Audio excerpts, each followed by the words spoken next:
Good evening. Welcome in to another winner's edition of State of the Tigers here on PowerMizzou.com. Who the hell are we kidding? They are all winners editions, even when Missouri loses. But this one after a victory down in Auburn, Alabama. So everybody here is happy, and we like that.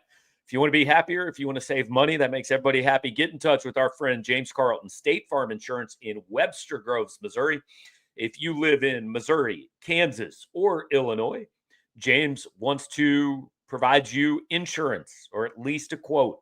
He can most likely save you money. Get a hold of him at 314 961 4800. Check him out online at carltoninsurance.net. I've been with James for a little over a year now. Saved me some money, and so I can go out and blow it on other things all week long. Appreciate you guys hanging out here. Questions, comments in the chat. We will get to them. Cody Goodwin on the screen now. Cody, what did you do with your 6 hours off today, man? I finished up the rewatch, and I got a little bit of a jump on a couple other things this week, because this week and every week, as long as Mizzou keeps winning, is going to be a pretty big week. And this one is no different. This one's going to be a pretty big week, which I'm sure we'll get into. But how did you spend the 6 hours when the website was dead? I did some cleaning because I couldn't move very well for the last few days. And so I'm getting mobility back in my ankle. So I could do some stuff around the house, and then I got a little extra work done in advance, just in case we need to get things scheduled, because Jeff Bezos makes us disappear for another few hours at some point in time. But that aside, we're here on YouTube. Let's start. Like, I think your reaction on Saturday night was initially more positive to the game Missouri played than mine was. I think I was a little bit more hang on, I think maybe they suck. And then by Monday morning, I kind of thought, no, I should have given them more credit than I did on Saturday. I think you initially were a little more positive than I was, but after watching back, like, what changed in your mind?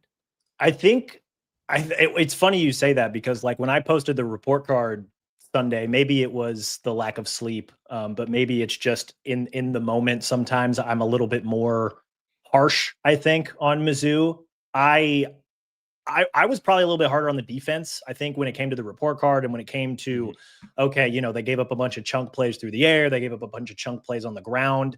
And rewatching it, it's like, no, like the defense once again, and I'm pretty sure I said this Saturday too, but like the defense once again was a large reason why Mizzou was able to come out with this win, or at least they were positioned to win, right? And then the offense was able to finally cash in on it after a couple of different opportunities that they blew. So, but I think like overall, and I think the big thing, and I obviously wrote about this in the rewatch, it's been an ongoing conversation on the board. I tweeted a few videos.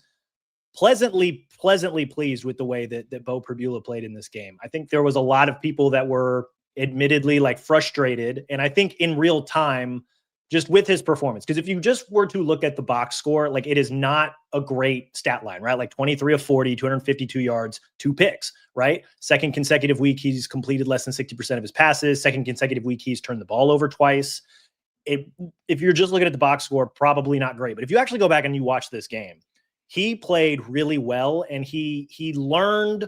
I think we saw a little bit of growth in real time out of Bo in this game, right? Because I know we pounded the table Saturday, and we pounded the table all last week, that this Auburn defense is good, right? Like the team on its own, they have not gotten the wins, but they have played very hard. And this Auburn defense is very good. They're loaded with dudes, right? And like we said that all throughout the week, that this is a very talented Auburn team, and a lot of the talent was on the defense.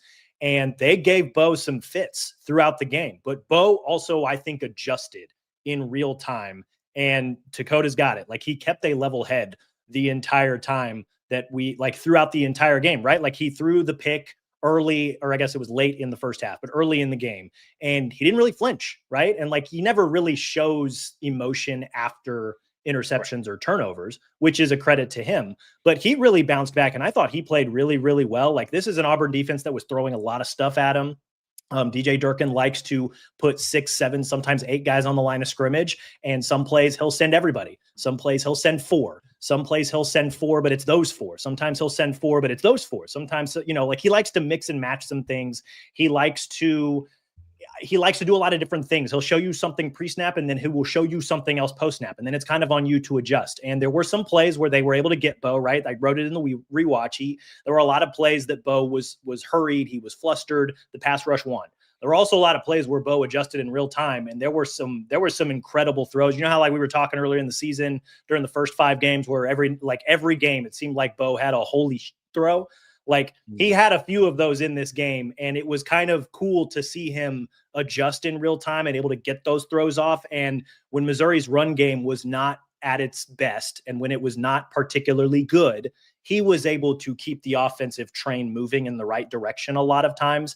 And so I think that was maybe the biggest takeaway for me is like, I don't know that I was particularly harsh on him because we saw how bad the offensive line was. I think rewatching the game, I gained a better appreciation for Bo's performance in this game because of how bad the offensive line play and because of how bad the run game was in this game. Like I'm not going to go out of my way and say it was a great game that Bo played, but he played a very good game, all things considered. Yeah. Anthony Roots is asking, was he ever really tested at Penn State? And no, he wasn't. Like the people that were most optimistic and most gung-ho about this pointed to, well, he led them to a comeback win at Wisconsin. Well, yeah, he technically did. They were down a point at halftime, and he played the second half. Like, Penn State's way better than Wisconsin. And no, he never had been in an environment like Saturday night. He never had no, absolutely. And as you pointed out in your rewatch, the broadcast crew pointed all that out. It's what we've been saying all along. So here's kind of the way I felt about Bo after looking more into things. And tell me if I think this is what you were saying. It just in a little bit different way. I felt like in the Alabama game, there were clearly mistakes. And what he didn't do is he didn't really balance that out with big plays or key moments until the last 3 minutes a couple times. I felt like at Auburn, yes, he made mistakes, but he also balanced that out with he made a throw to Josh Manning that was phenomenal. He made the sideline third down throw to Donovan Olubade was phenomenal. The 3rd and 8 in overtime to Kevin Coleman was phenomenal. So, you can live. I had told a couple people this during the game. You can live with Brett Favre being the all-time leader in interceptions because he's also the all-time leader in touchdown passes, or used to be, right? What you can't live with is being the all-time leader in interceptions and not offsetting that with really great plays. I felt like Bo did a lot more to offset his negative plays on Saturday night. You'd love to eliminate them, but if they're going to be there, you've got to make up for it. Yeah. And I think I think we saw a little bit of growth from Bo in this because you're right. Against Alabama, he made a lot of mistakes, and I don't know that he necessarily bounced back. They were obviously the offensive game plan had to change when they went down 2 scores in the 4th quarter. They kind of had to chuck it deep a little bit, and things worked, right? They were ultimately able to get back. They got the ball back with with a chance to go or to tie and win the game. Ultimately, he didn't come through in this game. I thought he was able to bounce back, and I even his 2 picks. I don't know that I was necessarily mad at those throws. There were a lot of throws. I was mad at the first one. See, I wasn't mad at the decision. The throw could have been better, but I kind of give a little bit of credit to Auburn's pass rush for he was on his heels, turning away. It was hang on, he Cody. Look at the comment on the screen. I don't think I've ever seen anybody say this. That's crazy because people love to fire Kirby Moore on your website. People seemed really upset with Kirby Moore after Saturday, and I just didn't. Look, I'm not going to go so far as to say it was a great game plan, but I didn't see a lot that I thought, well, that's Kirby's fault, other than call more touchdown plays and less 3-and-out plays. Yeah, when they call more touchdown plays, Kirby Moore looks like a genius, right? To STL Legends point here, there was similar to the Alabama game. After you did a really thorough job of breaking down the play calling or the play decision making, I suppose, in the Alabama game. Rewatching this game, I thought that there was maybe one time where I was like, I don't know if I would have made that call. And I'm sure you probably know exactly which play I'm going to bring up. Missouri had driven, it's 4th quarter. They're driving to go win the game, and they had gotten to Auburn's 30-yard line. They're just outside Robbie Meyer's range. Right. There's less than a minute left, and they, on 1st and 10, decide to throw the ball. I would have preferred they run the ball there personally. I don't know that I necessarily, my counter to my point about why I would prefer them to run the ball is that if Bo had an extra second or if he navigated the pocket a little bit better, Brett Norfleet's wide open and they're probably going 8 yards down the field. And now they're in field goal range. Can I make my counter to why I had no problem with throwing the ball there? Yeah, let's hear it. I said on that drive, I tweeted when they got to the 30-yard line, I said, you are not settling for a field goal. If you have to kick one, fine. But you are trying to score 6 here because we have talked for 6 weeks about, I don't know how I feel about a game coming down to a kick. I felt like that was validated by the overtime field goal. That and if you had been at the 15-yard line, fine. I got no problem with putting the game on a 32-yard kick. At the 30-yard line, they were not close enough to have any confidence they were going to make that. So I had no issue. Like, he had completed some passes. I had no issue with, like, I wanted them to be trying to score a touchdown there. Also, the run game sucked on Saturday night. Like, it was awful. They averaged 2.1 yards a carry running the football. It was, I mean, it just, nothing worked. There was no blocking. There was nowhere for Ahmad Hardy to go. And Auburn just sold out to stop it and stopped it.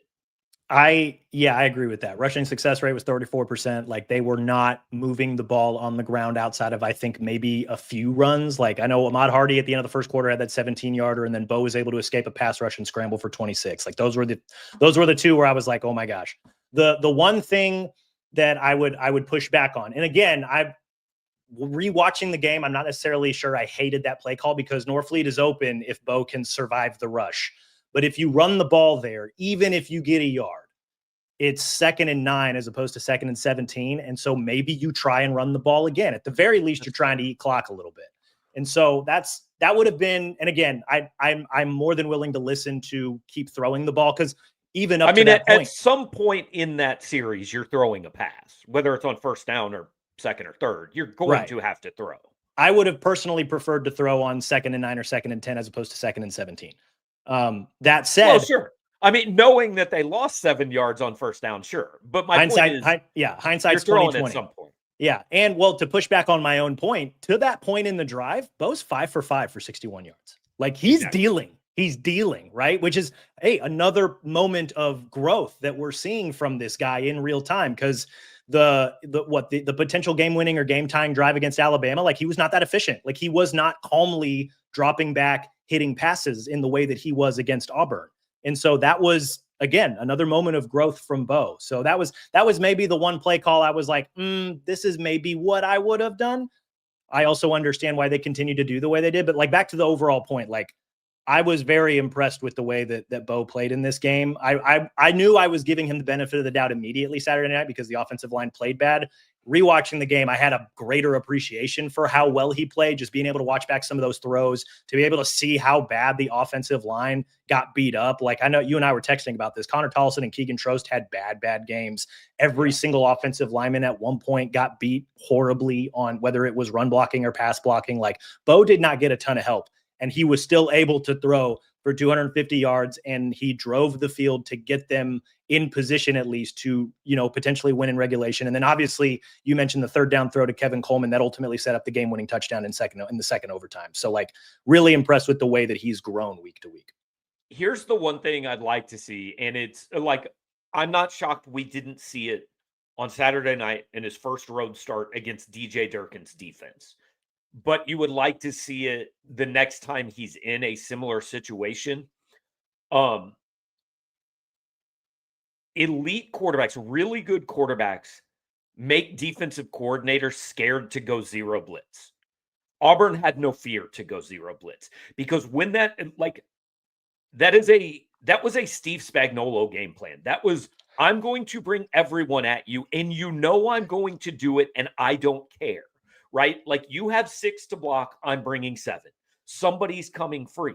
Well, I've seen Steve Spagnuolo's teams get beat on that because there are quarterbacks that see that and know it's coming and say, okay, I've got to take 2 extra steps this way, or I've got to make one little fake, whatever. I've got to do one thing.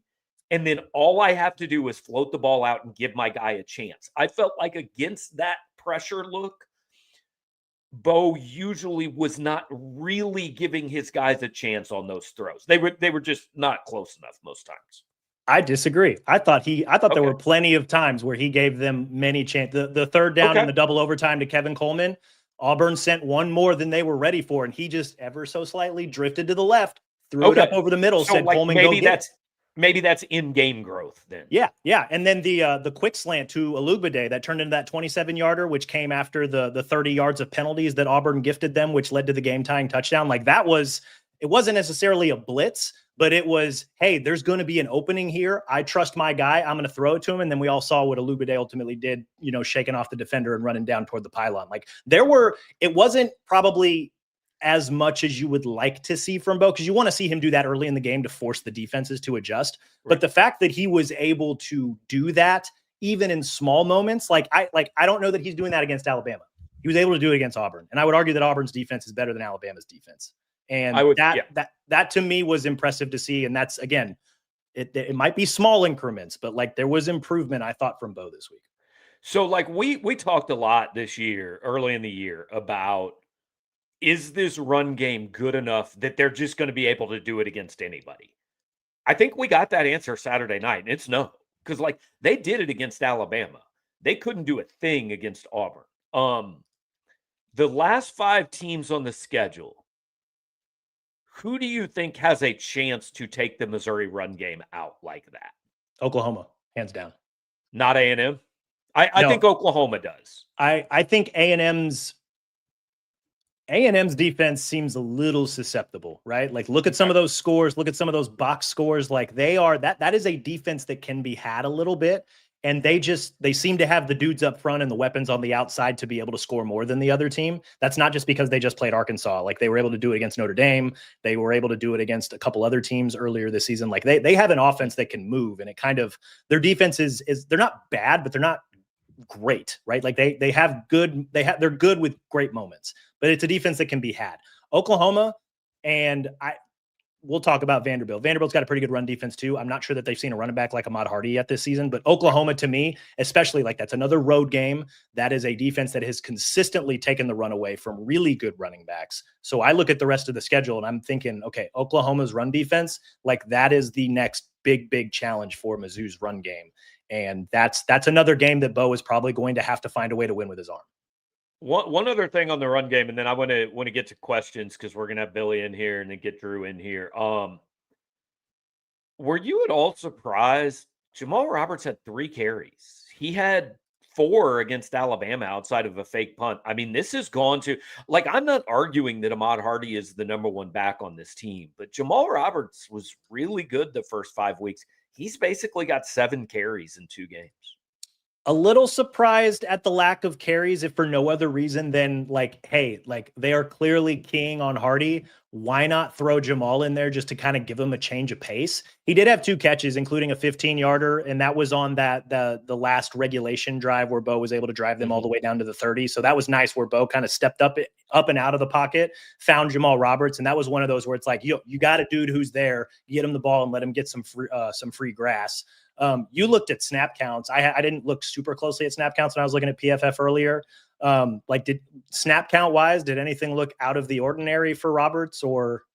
No, it looked fairly normal. He just, most of his snaps, I think, were pass protection or passing plays. I think the pass pro is a really big point for Roberts. Not that Hardy isn't good at it, but I think Roberts is probably trusted a little bit more when it comes to pass protection. And so I wonder if that probably led, to, because they had to kind of drop back and throw the ball a little bit because the running game wasn't working. I would have liked to have seen Roberts get a few more carries just because it would have been a change of pace. And you wonder how Auburn's defense keys on 20 as opposed to 29. But I don't know. It's strange, but they probably used him for pass protection a lot more. Hardy had 53 snaps, 31 of them were running plays. Roberts had 35 snaps, 7 were running plays. So that tells the story right there. Yeah, pretty. It looked very much like it did early in the season. All right, Billy, let's go ahead and get to questions out of the chat and stuff because we're going to get to the Vandy preview here and in 10 minutes, and then bring Drew on to talk some basketball toward the end. So I want to make sure we answer the questions that we haven't that people are asking in the chat. What's Bo's ceiling? Can I say first? I don't think we see the ceiling this year.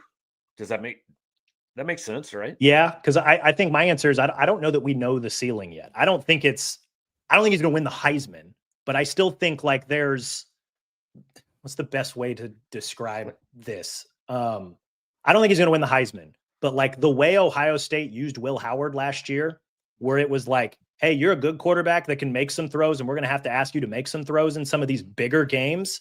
Like, I think that's probably where Bo might top out at, where like you're a running threat. We believe that you can make some of these bigger throws, but also you're surrounded by a lot of talent right now. Just kind of play point guard and get those guys the ball. I think his ceiling is something that I think is not appreciated nearly as much as it should be. A really good college quarterback. I don't think he's a pro. I don't, watching him for 7 weeks, I don't think he's an NFL quarterback. And there's nothing wrong with that. Like some of my favorite college quarterbacks to ever watch never played a down in the NFL. Like I grew up watching dudes that Darian Hagan and Tommy Frazier and guys running the option that were never going to play a snap in the NFL, but God, they were good in college and won a lot of football games. Michael Bishop at K-State, was unbelievable to watch. So I kind of think that's his ceiling. And I know probably what they mean is like, can he win 11 games? Can he win 12 games? Guys, it's about the team. It's never, like, yes, sometimes you see Cam Newton and go, well, yeah, he won, like he took a team that was not a national championship team and made it a national championship team, right? That Auburn roster didn't suck, don't get me wrong. But without Cam Newton, that's not a national title winner. Yeah, Cam Newton's a force multiplier. I'm not sure Bo is that, but he can be a very, very, like he's not, I don't know that he's good. If he's the best player on your roster, I'd worry a little bit. Right, but like you said, Will Howard just won the national title. Will Howard was fine. Yeah. He was a solid college quarterback. He did everything that Ohio State offense needed him to do. Right, but like when Ohio State took him, my reaction was, I don't get it because I've seen him play at K-State and he's just fine. Well, guess what happens when you play with Jeremiah Smith and Travion Henderson and all those dudes? You look pretty good. Get a shit ton better, right? Yeah. You look pretty good. So can Bo take Missouri to the playoff? Yes, because they have the talent on the roster to do it. Like Brady Cook, if the playoff existed, would have taken Missouri to the playoff 2 years ago. So yes, it is not we way oversimplify this of are you a playoff quarterback or not? Like there are going to be playoff quarterbacks who are not as good as Bo Prabula this year. I almost guarantee it. Yeah, no, I agree with that. Again, I don't think we know exactly what his ceiling is, but I don't think there's anything wrong with being a very good college quarterback, which I think we can say safely that he's capable of that. Yeah, I think so. I mean, we've seen it. Can we improve pass blocking in 1 week? I guess it depends on, first of all, I think Auburn was able to do some things, and I really think Alabama was too, that I don't think Vanderbilt can do. Because, and like I'm trying to say this in the right way because I think Vanderbilt is a very good team. I think they have talent. I don't think they are loaded with freaks on the defensive side of the ball like Auburn and Alabama clearly are. Like Auburn and Alabama's issue has not at any point been they don't have enough talent over there. Yeah, that's exactly how I would have described it. Like Vanderbilt is a good football team, maybe even a very good football team. And I think we'll find out again as the rest of this month, and I think the early part of next month unfolds. We'll kind of figure out where exactly they're at in the hierarchy of the SEC. I think we can firmly say they're in the top half of the SEC. Still talking about Vanderbilt here, but they don't have the same dudes that Alabama and Auburn have on that line and on that defensive front. Not just on the line, but in the secondary. Yeah, like that is Alabama and Auburn could kind of load up to stop the run game because they had guys that could mostly do what they needed to do on the back end. And we're going to have Billy talk about Vandy. Maybe I'm wrong. Maybe they have those guys in the back end, but I'm not sure. I think Mizzou's pass blocking is going to improve because they will not be playing Alabama or Auburn. And as right. You guys saw on Saturday night, Auburn's defensive front, sick nasty, right? Like you could argue that they made Mizzou look worse than Alabama did. Like that tells you everything you need to know about who's on that Auburn defense. And so I don't know that Vanderbilt made everybody look bad. Yes, they Auburn engages in those rock fights because they have a very good defense and they have an offense that just struggles to move the ball. And we saw that, right? That was their 4th consecutive rock fight. You know who else they've been in rock fights with? Texas A&M, who's undefeated. Georgia, who is still only 1 loss. They just took down Ole Miss. On Ole Miss. Yeah, like that Auburn team held that Georgia team to 20 points. That Auburn team held Texas A&M, who routinely scores 30 a game, to 16. That Auburn defense, like that's a good Auburn defense, guys. So I think the pass blocking will improve because Vanderbilt just doesn't have the same dudes. Now, they're still a good team in different ways, and Mizzou, like the challenge is going to be different. But yeah, I think the pass blocking will improve just because Vanderbilt just doesn't have the same level of dude. Yeah.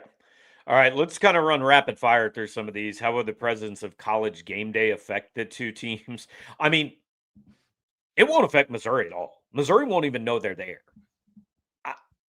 Vanderbilt might like. I'm going to save this for when Billy's on. I'm going to save my question about this for when Billy comes on because I think he can address it. But we'll get to it. Zion Young, is he the Abdul Carter of the NFL draft?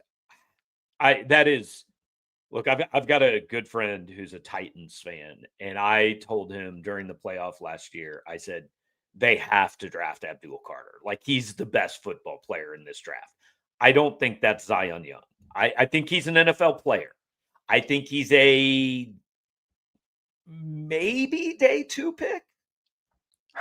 I think Zion Young and Damon Wilson are both playing their way into pretty big paydays. Damon Wilson at last check was trending toward late 1st round, early 2nd. I think Zion Young kind of firmly in that 2nd day camp, whether it's the 2nd or 3rd round.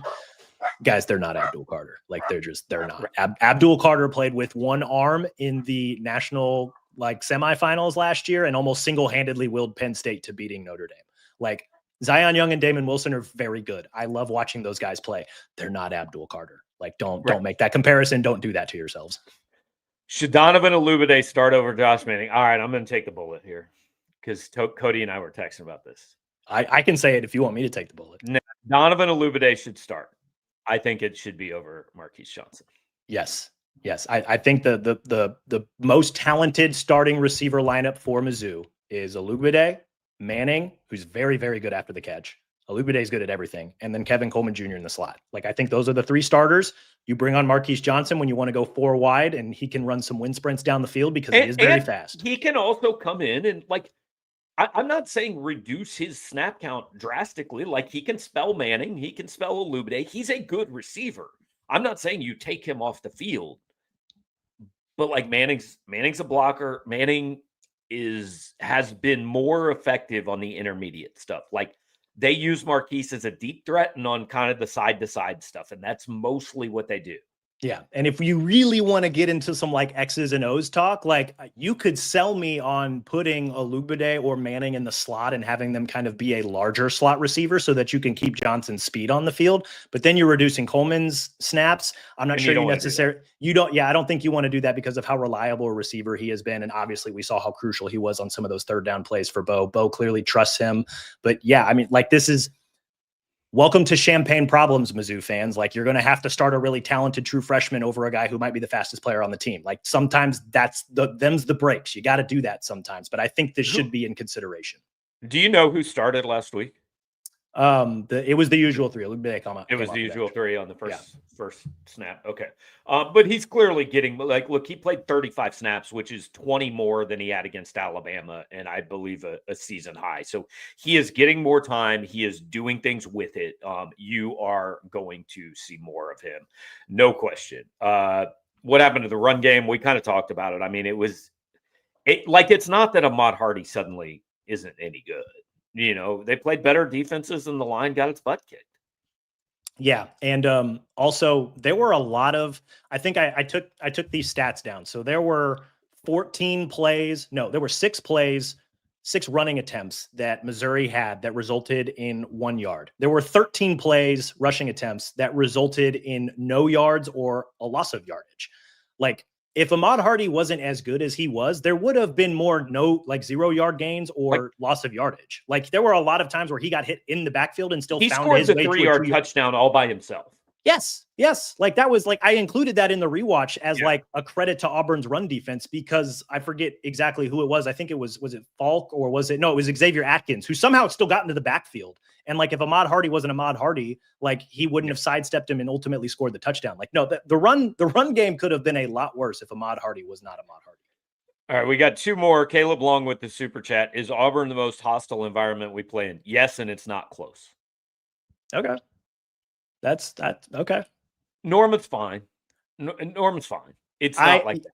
Yeah, I mean, I guess like my one experience in Norman was a night game when they thumped Alabama something fierce last year. And so like, that was a pretty rowdy environment. I thought it was a lot of fun. We had to navigate a field storm afterwards. So like, not that matters when it comes to game day environment, but I would have entertained at Oklahoma to be a hostile environment, but also that was the second time I've been to Jordan-Hare Stadium. Yes, that will probably be the most hostile environment Mizzou plays at. Yeah, I've been to Norman for a night game when OU was a very, very good Big 12 team, and it's good, but I don't think it's Auburn.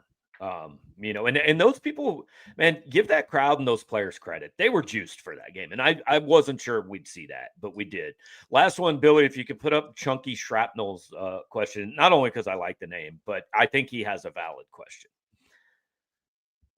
I was asking people during the game, do they just have a plain old running back screen in the playbook? Because I really haven't seen it, man. No. Like, one of those ones where, hey, the whole defensive line's getting through anyway. What if we just let them through and then we leak one of these guys out of the backfield? So, well, they did that on a couple of receiver screens on the touchdown drive early in the game. Right. But like, those are just rise up, immediately throw the football, right? I'm talking about kind of almost the delayed, like, and I think people have gotten confused between like a running back screen and a check down, right? Like, there's a difference. Like, yeah, you send a guy out in the flat and he just kind of stands there unguarded. And if nobody else is open after 4 seconds, you throw him the ball. That's not, I'm talking about, hey, the linemen engage for about half a second, let their guys go, defensive line's in the backfield. And by the time they realize, oh, damn, you just threw the ball over our head, like, you've got your running back out in the flat with 3 blockers. Yeah, I mean, they don't do it much. Well, name a college football team that does. Like, they really, and especially like Bo operates a lot. Why don't they? Good question. I have no idea. And I'm not football smart enough, but like, I do wonder, like, working out of the pistol, if that has anything to do with just maybe timing and rhythm, and just that's just not in Kirby's playbook. They did hit those couple of receiver screens. I'd like to see them do that a little bit more, but I also understand why they were maybe hesitant to do it after they did it against Auburn, because then it's like, okay, now it's on tape, and Auburn's defensive linemen, like, they've got some really long arms, and like Caden Green and Keegan Trost were having really bad days. And if Bo throws it wrong one spot, like, it's 6 the other direction, because those are aliens on Auburn's defensive line. So I can maybe understand why they didn't try to do that a little bit more. However, I will give them, actually, now that I'm actually like talking and jogging my memory, the lateral at the end of regulation that went down as a 6-yard loss, and he was trying to throw to Jamal, that looked like it was going to potentially be a running back screen. He started lined up out wide, so it could have been anybody, but like that, in thinking back through the rewatch, that could have very well been an attempt at a running back screen, even though he was lined up as a wide receiver. Yeah, that is certainly possible. All right. What we're going to do next is we're going to bring Billy on the show to talk about Vanderbilt a little bit while he is transitioning from producer to guest analyst, which is, I know it's going to take him. It's a big costume change and everything. He's got a lot to do. While he's doing that, I want to remind you to get in touch with our friend. Well, he already did it, so he's going to have to listen to this. Get in touch with our friend James Carlton at carltoninsurance.net. 314-961-4800 is the phone number. James has been a supporter of ours for a long time. Just ask you to get in touch with him. Tell him that you heard about him on Power Mizzou on our show and see what he can do for you insurance wise. So now Billy Derrick on the screen, he follows the greatest story in college football this year. And Billy, like, here's my question about this game. I think it's fair to say that this is the third time this year that you can make the argument Vanderbilt is playing the biggest game it's had in 50 years or whatever. Now, Yeah. I understand Missouri is not name-wise maybe what LSU is, what Alabama is, but the way these seasons work is everyone gets a little bit bigger. This one's bigger than last week because you won last week to make it bigger. Fowler and Herb Street and well, not Fowler, but whoever hosts game day now, Reese Davis and Herb Street and McAfee and Saban, they're all going to be there. It is a huge game. It is really, really, really hard to continue to do this every week. What's the kind of approach to the confidence level in Nashville that, hey, we're ready to get up and do this again? Yeah, I'm with you. Obviously, the Alabama game in Tuscaloosa obviously featured on game day as a road team. So obviously, the way Mizzou is right now, it's kind of a weird spot because you don't have the full spotlight. But Vanderbilt was still talked about. I mean, Johnny Manziel was on the sideline, and you know, Pavia admitted that he pressed basically, and I think I told you guys that when I last came on that you know he took all the blame, and Clark admitted it. You know, it was pretty clear that you know the pressure got to him and got to a lot of the guys on the team. You know, Vanderbilt obviously hasn't been in this situation really ever, technically, unless you really want to go back to the 40s. I don't know. Clark has been joking like. What offense were they running in the 20s when they put up 70 against Tennessee? Like it's I mean, crazy that a lot of times when teams, you know, make history, you go back to 75 or the 80s or, you know, the night. Right. But I mean, you're going back to the 30s and 40s for Vanderbilt right now. But I'm with you, Gabe. I think it's going to be interesting to see how Vanderbilt uses the week ahead of the Alabama game for this week, because there's even more. And I think I told you guys, these game day weeks, even when you are the road team featured, that's another extra set of interviews. And it's a lot, even for the head coach too. And I'm sure a lot of these head coaches would rather not go on game day the morning of their game and you know, have a chance for bulletin board material. But that's never happened for Vanderbilt outside of 2008, you know, when Bobby Johnson was the coach, and they were 5-0 at that point, but they're 6-1. They're a top 10 team. And who would have thought that this was the scenario, Vanderbilt and Missouri? And I think we kind of thought this was a chance that this could happen, but for it to now happen, I'm really interested to see the maturity level of this team, because how do you handle success, right? The more they win, the tougher it gets. Same for Missouri. And these two teams I'm happy for both these coaches too. I think, you know, Drinkwitz and Clark Lee, similar to Beamer, they've had similar builds and you know, they obviously aren't historically great programs, but how's Beamer's build going these days? not as good as Drinkwitz as he could be in Blacksburg next year. But no, I'm with you, Gabe. I'm interested to just see just how mentally and like mindset wise, really how both teams handle it. But in particular, Vanderbilt, because Missouri is going to have a chip on their shoulder because, you know, they won't be talked about as much on game day.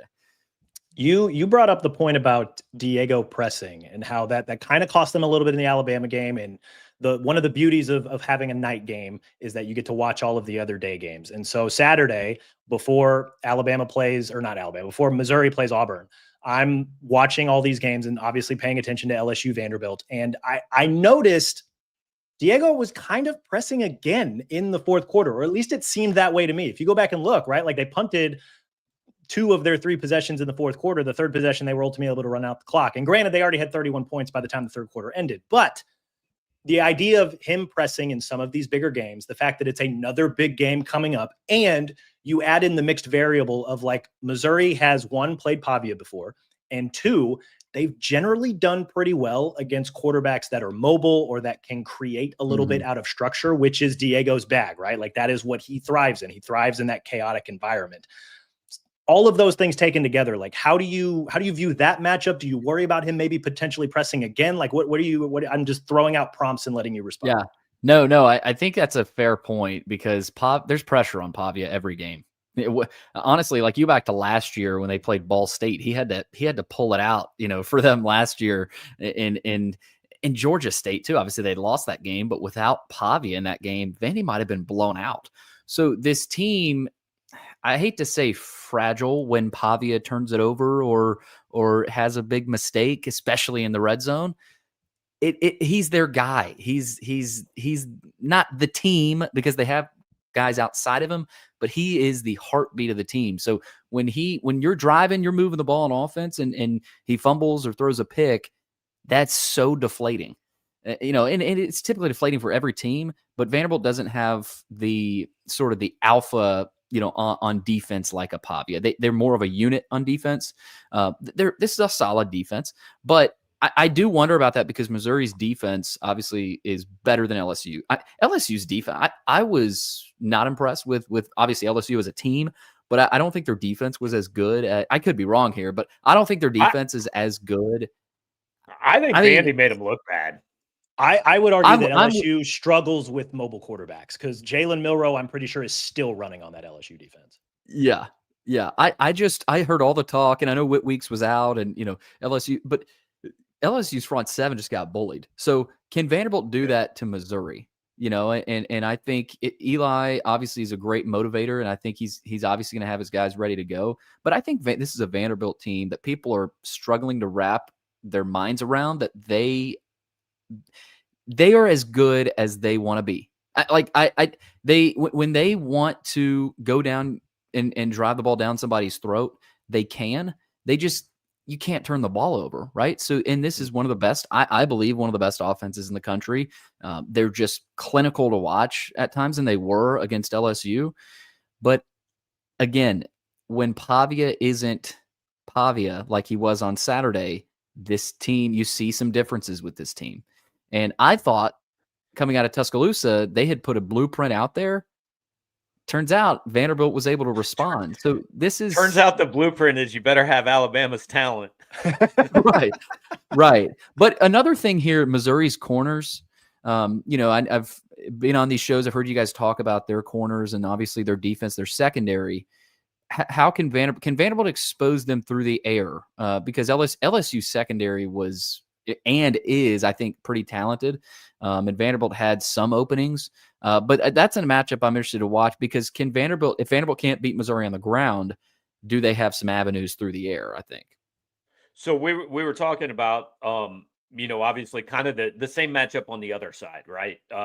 I think Missouri will be able to run the ball more on Vandy than they could on Auburn. Now, I don't think they're going to run for 280 or anything. Like Vandy has pretty good. I know it's the number 12 run defense overall. I don't know necessarily how tested it is because Ty Simpson just threw the ball all the time. South Carolina sucks, all that. So I think Missouri can run the ball, but I don't think they can just line up and run it like they did against Louisiana or Kansas or something like that. So if Vanderbilt decides going in, look, Ahmad Hardy's not beating us. We're putting 7 to 8 guys up here, and we're trying to do what Auburn did to him. What's the back part of that defense like against Alubade, Manning, Coleman, Johnson? I don't love that matchup for Vanderbilt. Okay. But it's interesting. Like, I didn't love the matchup with Barryon Brown and Trey'Dez Green and some of LSU's receivers either. So I think, you go back to the Alabama game, Simpson, and we talked about this. He was able to get going, and Vanderbilt just kind of sat back and cover 2. I don't know that Vanderbilt sends a lot of pressure, but when their blitzes don't hit, they're kind of in deep trouble. But most times, like, they're not, they don't have the talent of an Alabama or even a Missouri. Missouri probably has a more talented defense than Vanderbilt, but they're not a great secondary. But the things they do on defense really protect their secondary. Their front 4 is really solid. They've been able to get home on pretty much everybody. They're athletic. Now, obviously, Missouri's offensive line is going to be key. If they can give Bo time, I think Missouri will be in good shape. But Bo's legs are going to be massive. I think for him, Nussmeier didn't have a prayer of he played as well as he could have played. He was getting destroyed.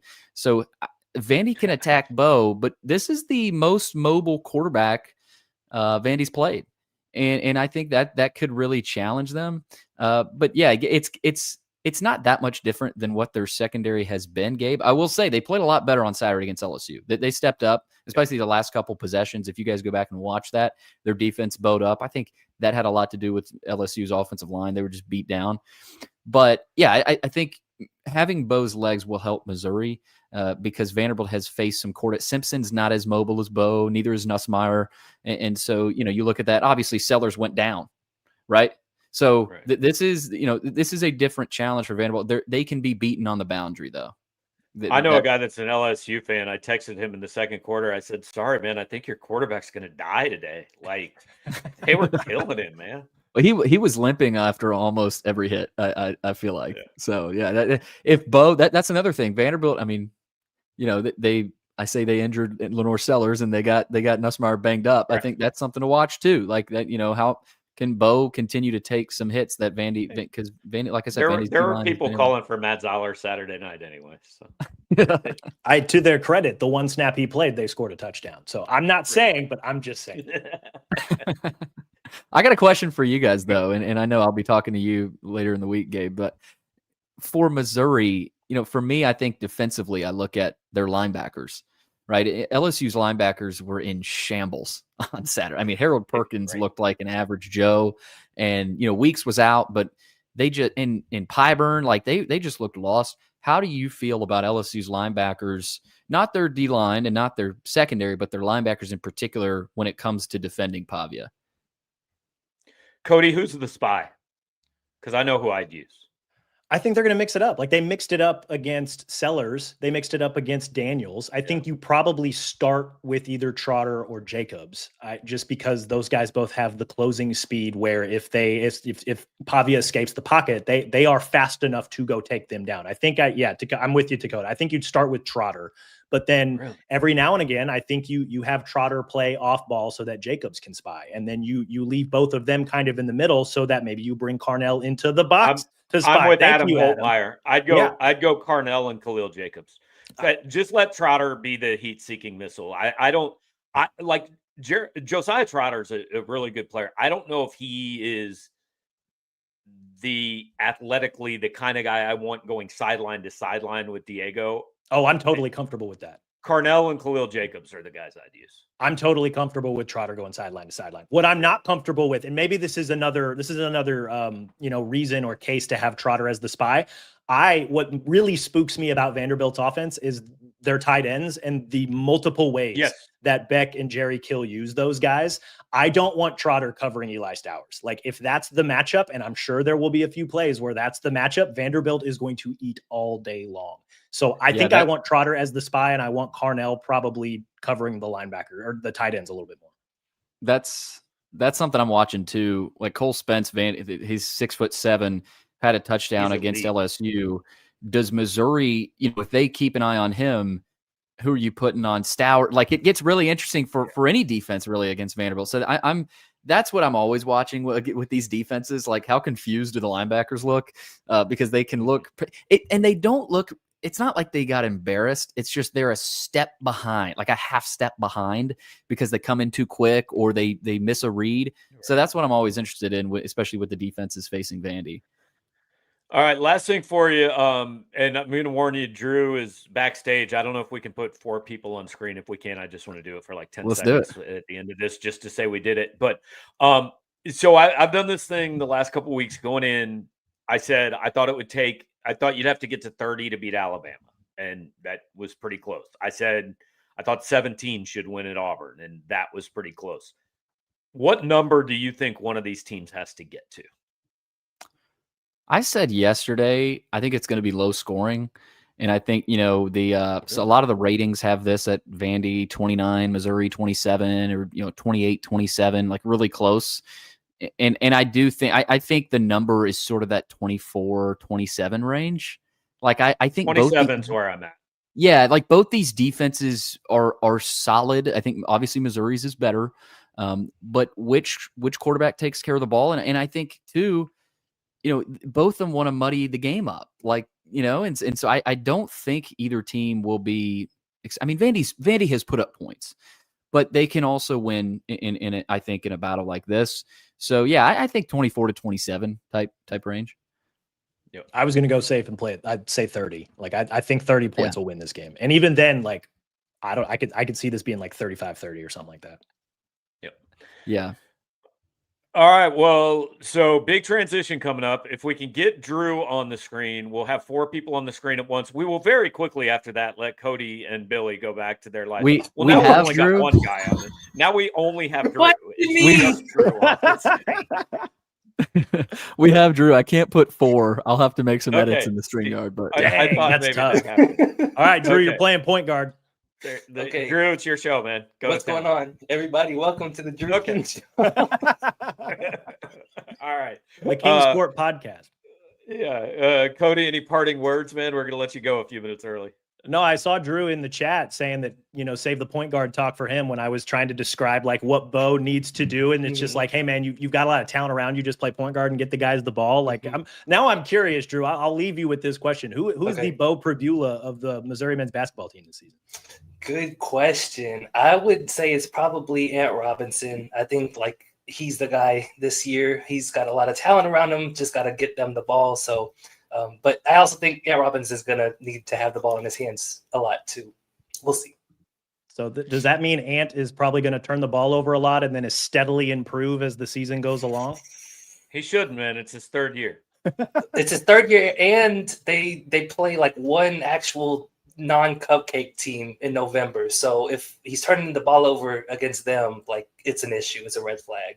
Well, Bo didn't start really turning the ball over until SEC play. So I guess he's got a little bit of a runway to kind of make us all think that he's going to be a rock star, right? Like that's basically what Bo did.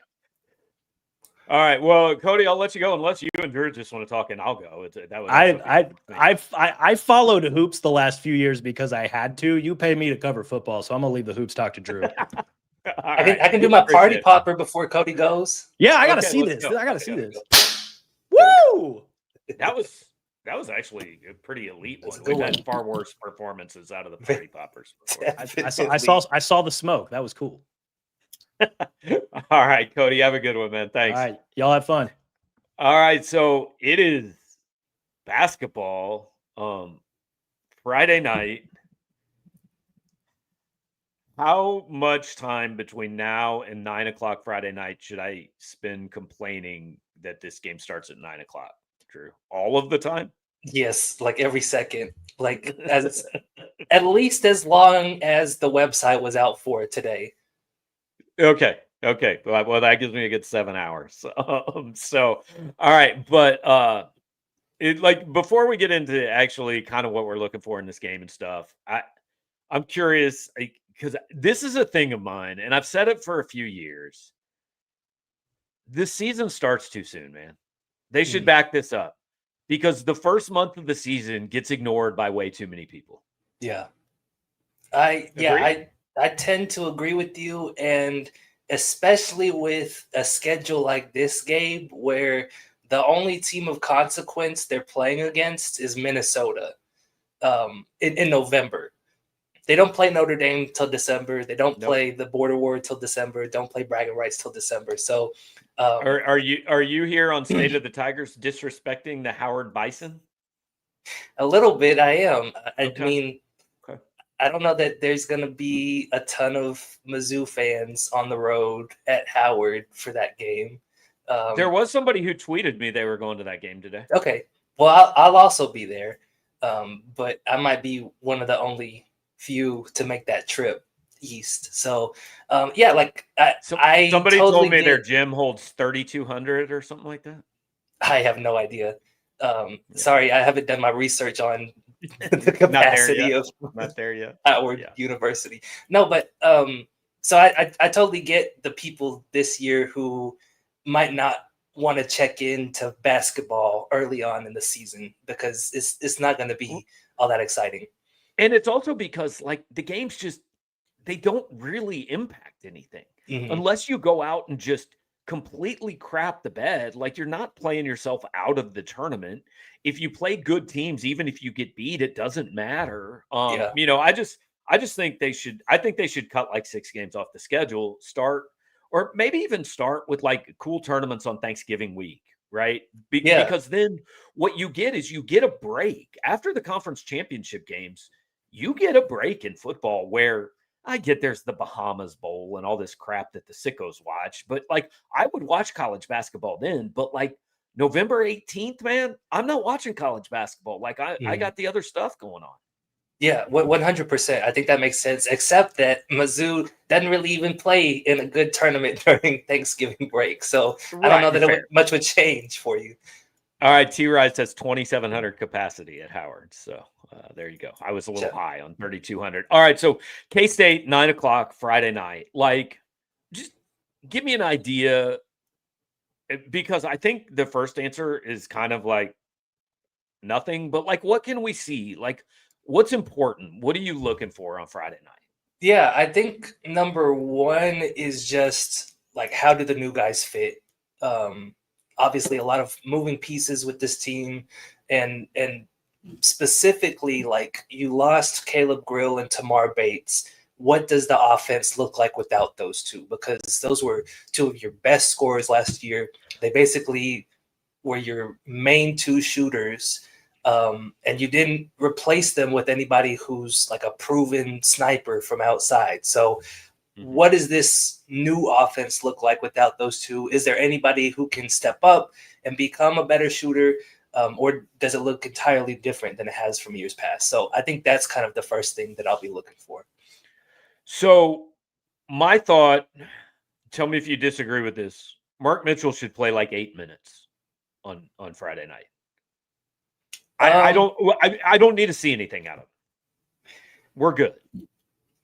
I think I agree with that. Like, they're gonna throw out every type of combination lineup that they can in this game. I might spend the entire game just counting how many different lineups he uses. That might be my project on Friday. That's your project then. Although, like, we'll get that number after the game. Well, maybe. I actually don't know. I'm gonna put you on that then.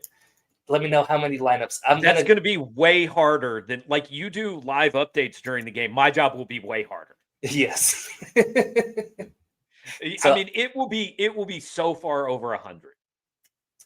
You think 100?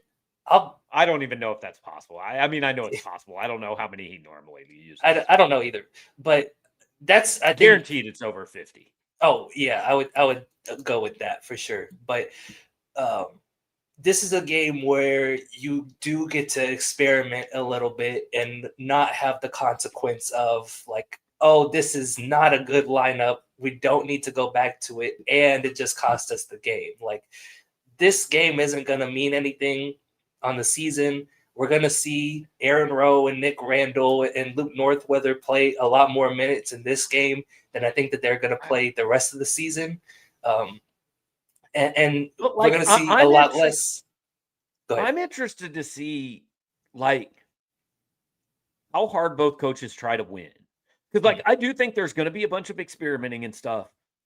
But, like, they also know this is like, fans are going to care what the final score is. I'm not saying they should or shouldn't, but they are going to.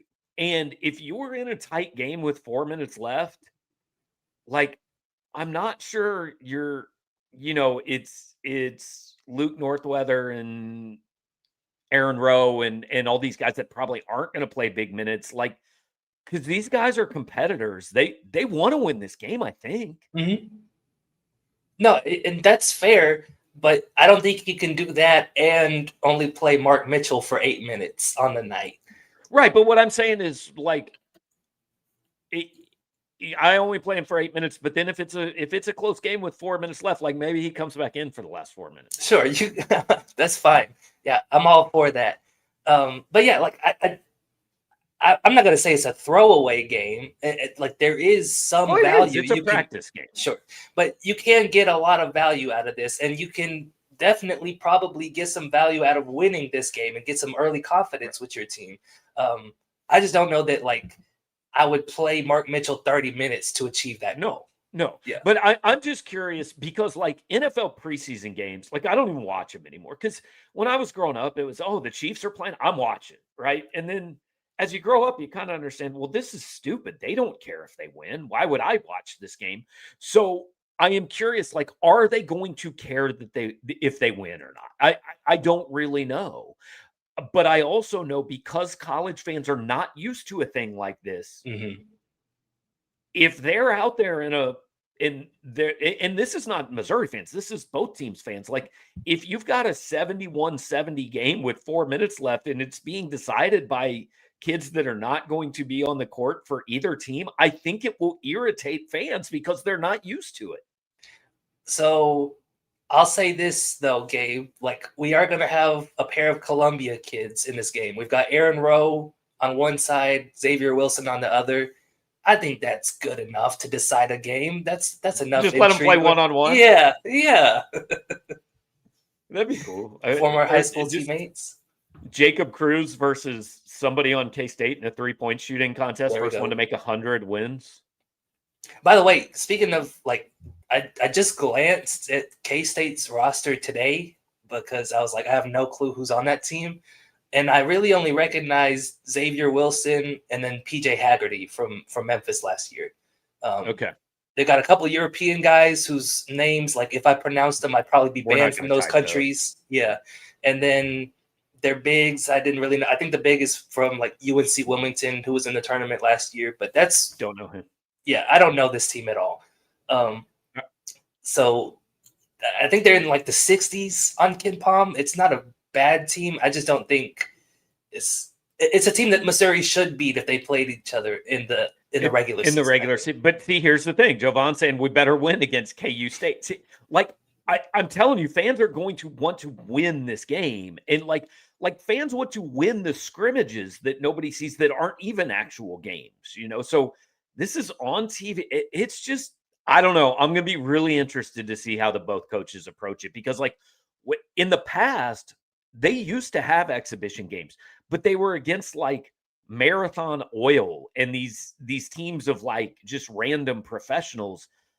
They've never really had exhibition games, I don't think, against other, like, power conference teams. I don't think this has ever happened before. Not publicly. We know that they play Marquette every year, but that's a secret scrimmage. Right, but that's not even a full, like, game. That's like okay, we played 5 minutes now. Let's do this and put different guys out there. And I don't know. I don't know at all what to expect on Friday night. Like, I don't know what it's going to look like.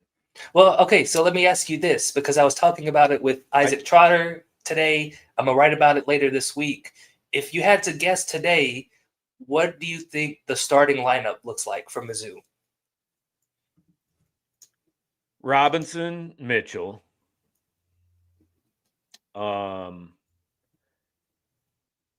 Pierce. Do we think Pierce starts? I think he does. I'm going to let you answer. Sean Phillips and Mac.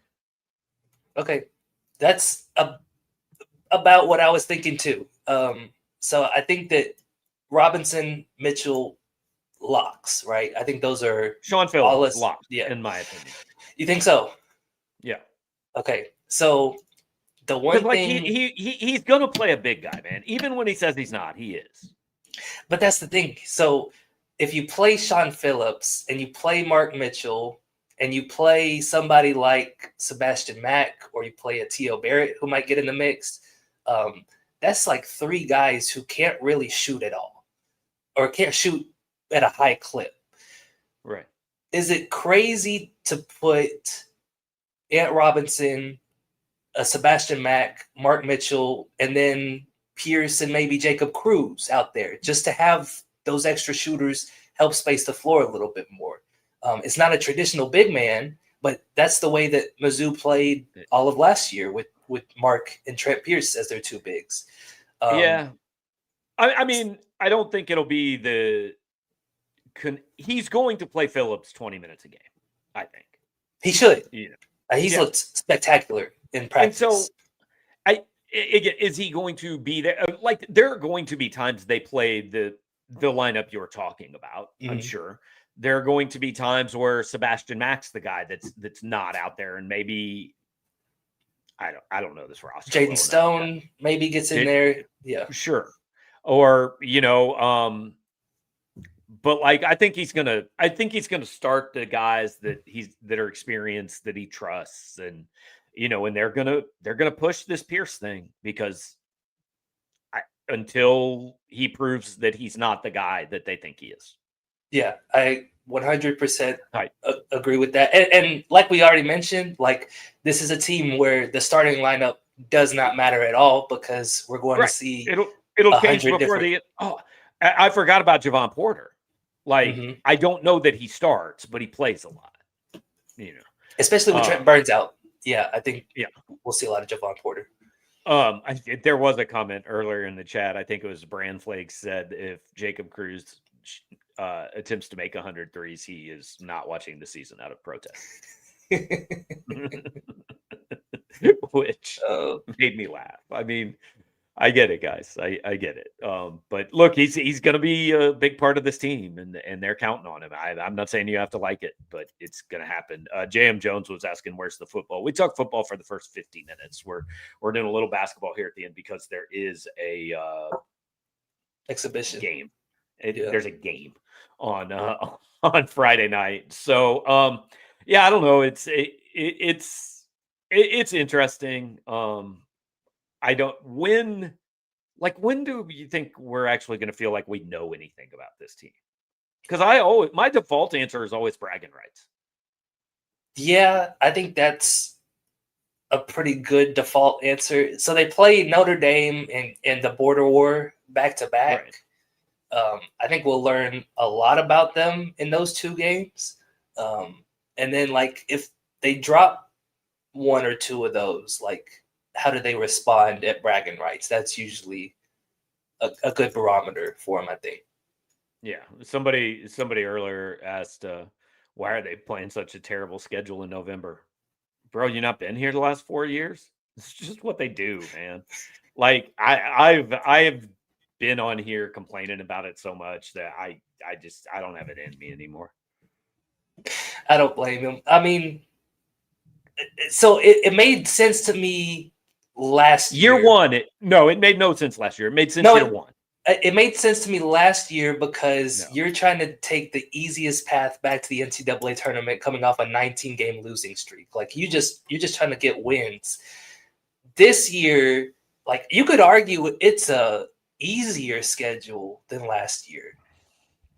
That part I don't get. Yeah. Like because your ceiling is like a 5 seed with this schedule. Mm-hmm. Right? Assuming you don't go 29-2. Right. You'd have to go. You'd have to have like a crazy season in the SEC, and I don't know that there's that many teams that are going to have a crazy season in the SEC this year. Yep. All right, so want to get you a little hoops taste. We will be at the game. Look, guys, I'm not going to lie to you and say we're going live after a practice game that starts at 9:00. We are absolutely 100% not doing that on Friday night, but Drew and I will be there. We will have coverage of that for you. And coming up, in a couple weeks here, Drew will be a regular participant. Him and Cody will just hang out, and I won't be here anymore. So. How's that? It's my dream. My dream.